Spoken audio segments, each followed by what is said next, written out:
Día número 19 y de la camiseta de Chile no sabemos nada.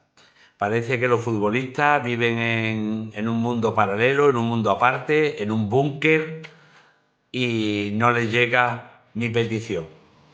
Sigo pidiendo la camiseta de Chile a Alexis Sánchez o Gaby Suazo para yo poder animar desde aquí, desde el bar de Macías, a nuestros aficionados chilenos que nos siguen desde que ellos están en nuestro equipo.